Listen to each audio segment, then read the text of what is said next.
Assalamualaikum warahmatullahi wabarakatuh. Hari ini kita akan membahas mengenai manajemen utang. Pertemuan ini merupakan pertemuan 10 dan 11. Setelah minggu kemarin kita mempelajari manajemen piutang, materi kali ini berhubungan dengan apa itu pengertian piutang, posisi utang dalam neraca, dan memahami financial distress dan extreme leverage. Aktivitas bisnis perusahaan yang begitu pesat, diikuti dengan persaingan yang kompetitif baik di lingkungan domestik dan internasional, dan keadaan ekonomi yang saat ini belum menentu. Kondisi-kondisi ini memaksa perusahaan memiliki target serta rencana yang sudah dibuat, termasuk menaikkan angka penjualan. Sehingga kebijakan utang merupakan bagian yang tidak dapat dihindari. Utang merupakan kewajiban. Kewajiban yang dimiliki oleh pihak perusahaan yang bersumber dari dana eksternal, baik dari pinjaman perbankan, leasing, obligasi, dan sejenisnya. Karena merupakan suatu kewajiban inilah, bila tidak dilaksanakan secara tepat waktu, maka perusahaan dapat menerima sanksi, misalkan seperti pemindahan kepemilikan aset. Aset-asetnya yang digunakan misalkan sebagai jaminan. Ada dua pandangan atau perspektif dalam setiap keputusan yang menyangkut pengambilan atau penambahan utang. Yang pertama adalah pandangan dari manajemen, dan yang kedua adalah pandangan dari para pemegang saham. Dari sudut manajemen, hutang bisa dilihat sebagai sumber dana alternatif yang mampu memberikan solusi secara konstruktif. Manajemen merupakan penggerak utama perusahaan, jadi mereka memiliki sifat dinamis, kreatif, dan inovatif. Dan memang dituntut untuk memberikan keuntungan yang maksimal bagi para pemegang saham. Jadi keputusan pengambilan atau penambahan hutang bisa dilihat sebagai angin segar bagi manajemen. Dari sudut pandang pemegang saham, utang adalah pendanaan eksternal yang lebih disukai. Selain karena bunga dari sebagian besar utang jumlahnya tetap, bunga juga merupakan beban yang dapat mengurangi pajak. Kalau biasanya kita lihat di laporan keuangan yang di laba rugi, itu kan ada beban bunga, dia akan mengurangi pajak. Dari sisi psikologis, kepemilikan utang mampu memberikan motivasi untuk bekerja secara lebih kreatif dan inovatif. Karena dianggap adanya tanggung jawab lebih untuk membayar angsuran kredit secara tepat waktu setiap bulan. Utang sebagai kewajiban berhubungan dengan tanggung jawab internal dan eksternal perusahaan. Kewajiban internal atau kewajiban di dalam perusahaan itu sendiri berhubungan dengan pembayaran gaji karyawan, membayar gaji lembur, membayar uang makan karyawan, dan lain sebagainya. Sedangkan persoalan dan tanggung jawab eksternal atau dengan pihak di luar perusahaan meliputi pembayar utang perbankan, utang bunga leasing, utang dagang, dan lain-lain. Seperti yang kita ketahui ada dua golongan utang yang sudah kita pelajari sebelumnya, laporan keuangan dan neraca. Ada sisi yang sebelah kanan yaitu pasifa. Komponen yang pertama adalah utang lancar, setelah itu bawahnya hutang jangka panjang. Untuk komponennya dapat dilihat apa saja yang termasuk dalam utang lancar dan mana yang termasuk utang jangka panjang. Utang lancar atau utang jangka pendek memiliki jangka waktu kurang dari 1 tahun. Nah, di sini ada berbagai permasalahan sehubungan dengan hutang lancar. Pertama, ada keterlambatan membayar cicilan bunga kredit. Lalu ada keterlambatan membayar hutang dagang sehingga turun kepercayaan perusahaan di mata mitra bisnisnya. Selanjutnya adalah keterlambatan membayar obligasi. Obligasi adalah surat hutang perusahaan. Nah, apabila ada keterlambatan, maka pihak perusahaan harus melakukan negosiasi dengan pemegang obligasi. Nah, jika keterlambatan ini terus terjadi, pemegang obligasi selaku kreditur bisa ditawarkan menjadi pemegang saham, atau istilahnya obligasi konversi. Yang keempat adalah keterlambatan bayar dividen pemegang saham istimewa. Jadi, pemegang saham ini akan tetap mendapatkan dividen walaupun perusahaan dalam keadaan untung maupun rugi. Yang terakhir adalah terlambat dalam bayar gaji karyawan. Keterlambatan terus-menerus ini dilihat sebagai tanda-tanda kesulitan keuangan, dan jika terus berlanjut atau lebih parah, maka memungkinkan timbulnya demonstrasi buruh dan karyawan. Atau lebih jauh, karyawan dengan skill yang tinggi atau tingkat keahlian tinggi bisa meninggalkan perusahaan. Jadi apa saja solusi mengatasi permasalahan dalam hutang jangka pendek? Yang pertama adalah alokasikan dana untuk membayar kredit tepat waktu.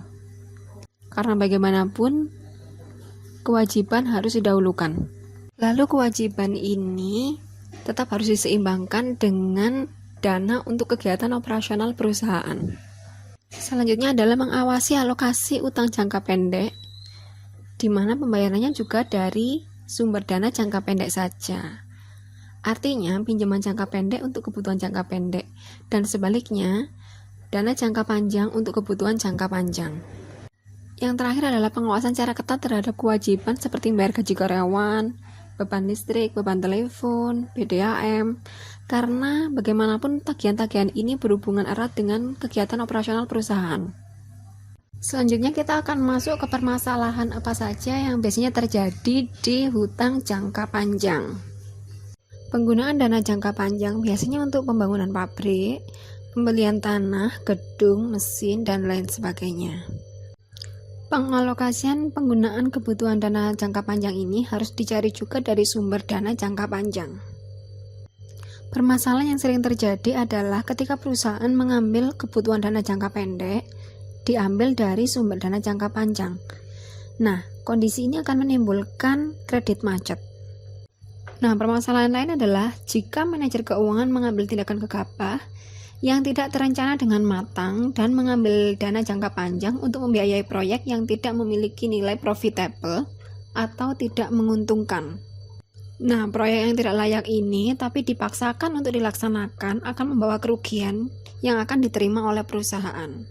Permasalahan selanjutnya adalah manajer mengejar keuntungan jangka pendek tapi menimbulkan dampak jangka panjang. Misalkan, melakukan penciptaan produk yang bersifat tren atau musiman dalam jumlah yang banyak. Nah, di sini tidak memikirkan adanya pesaing, sehingga muncul overproduction atau beberapa produk yang tidak terjual, sehingga terpaksa harus dijual murah. Apalagi jika produk tersebut berasal dari mesin yang diciptakan secara khusus. Nah, dana yang dipakai untuk membeli mesin tersebut serta bahan mentah lainnya bersumber dari pinjaman jangka panjang. Ini akan menimbulkan permasalahan yang serius.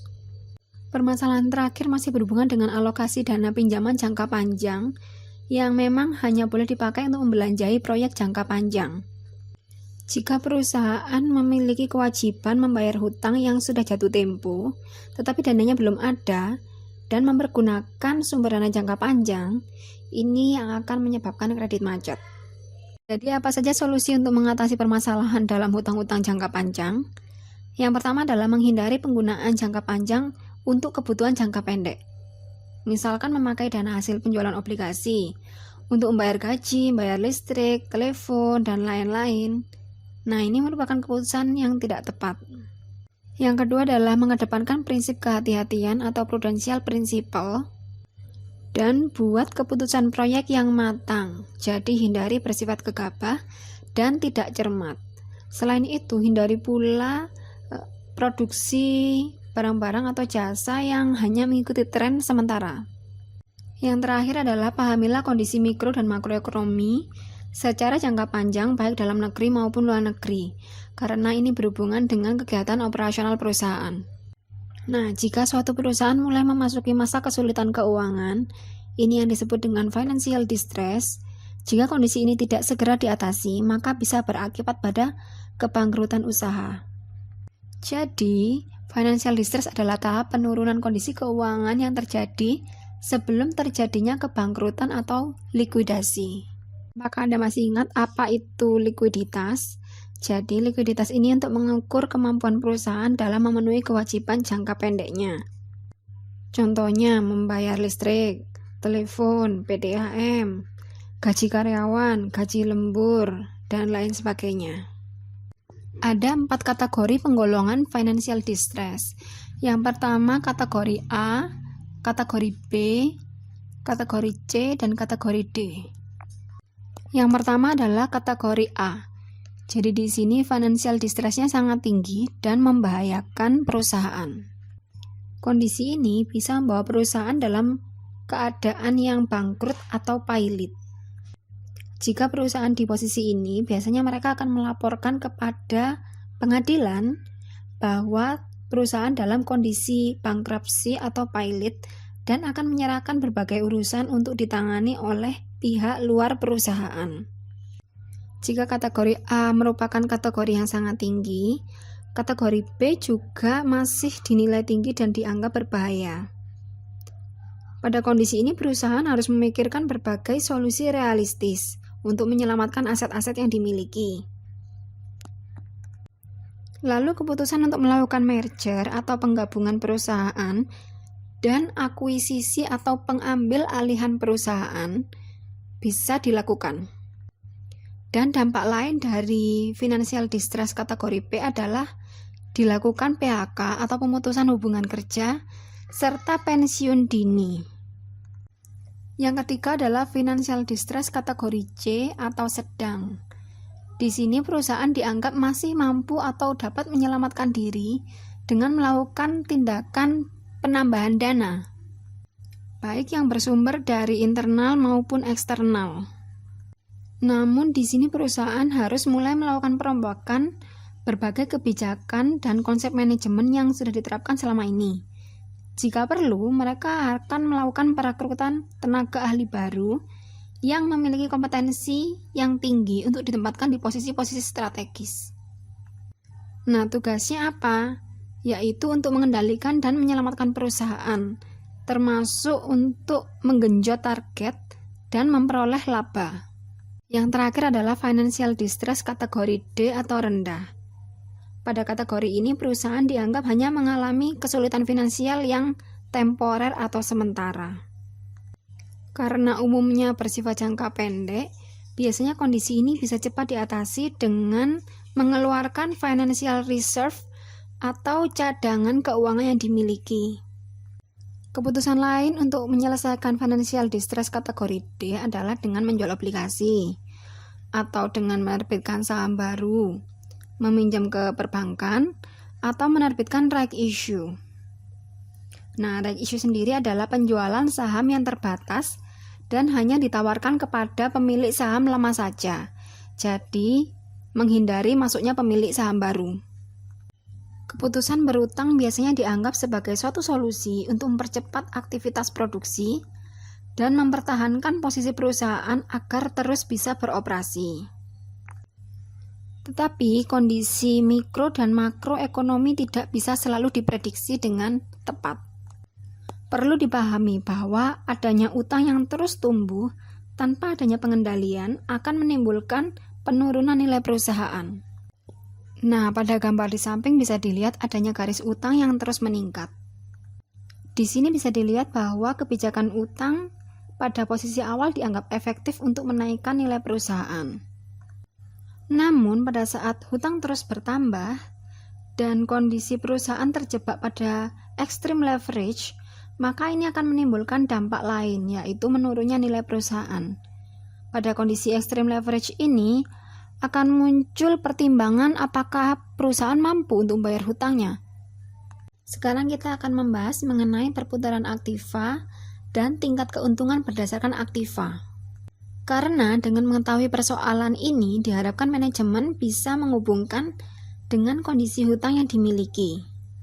Karena hutang jika sudah lunas dibayar, akan berubah menjadi aktiva. Contohnya, perusahaan membeli mobil dengan cara berhutang. Saat utang lunas dibayar, artinya mobil tersebut akan menjadi aktiva perusahaan dan disebut dengan aktiva tetap atau fixed asset.